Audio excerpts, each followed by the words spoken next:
BNP যা বলে তাই করে। মাননীয় প্রধানমন্ত্রী তারেক রহমান দীর্ঘ 25 থেকে 26 বছর পূর্বে বলেছিলেন,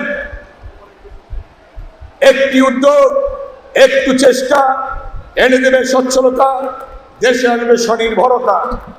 সেই জিয়াউর রহমানের যে কর্মসূচি ছিল, খাল খনন কর্মসূচি এবং বিভিন্ন পর্যায়ে খাদ্য উৎপাদন দ্বিগুণ করার যে কর্মসূচি, ইরিগেশন প্রজেক্টের মাধ্যমে, সেই সকল কর্মসূচি আজকে সেই জিয়াউর রহমানের পথে, সেই দেশনেত্রী বেগম খালেদা জিয়ার পথে, সেই পথে আজকে বাংলাদেশের প্রধানমন্ত্রী জনাব তারেক রহমান ধাবিত হচ্ছেন।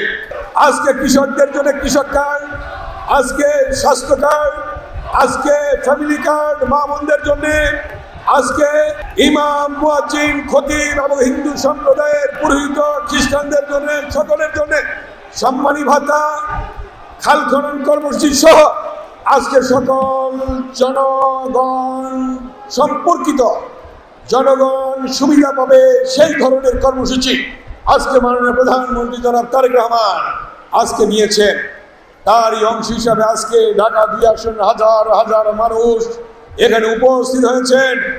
ইনশাল্লাহ এবার বাংলাদেশে বিগত 17 বছর পরে যে সুষ্ঠু নির্বাচনের মাধ্যমে 2/3 বেশি সিট দিয়ে আজকে যে বিএনপি সরকার গঠন করেছে, এই সরকার দীর্ঘ 18 বছর বিদেশে নির্বাসনে থাকার পরে জনাব তারেক রহমানকে বাংলাদেশের জনগণ প্রধানমন্ত্রী বানিয়েছে।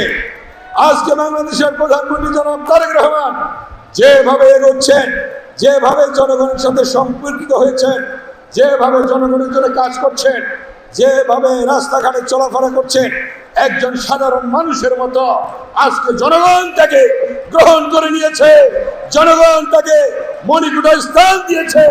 ইনশাল্লাহ বিএনপির চেয়ারম্যান মাননীয় প্রধানমন্ত্রী জনাব তারেক রহমানের কর্মসূচি সফলতার মধ্য দিয়ে বাংলাদেশ আবার স্বাবলম্বী হবে, বাংলাদেশের জনগণ আবার সুবিধা ভোগ করবে, বাংলাদেশের জনগণ আবার উপকার পাবে, আমার সেই জিয়ার স্বপ্ন, খালেদা জিয়ার স্বপ্ন বাস্তবায়িত হবে।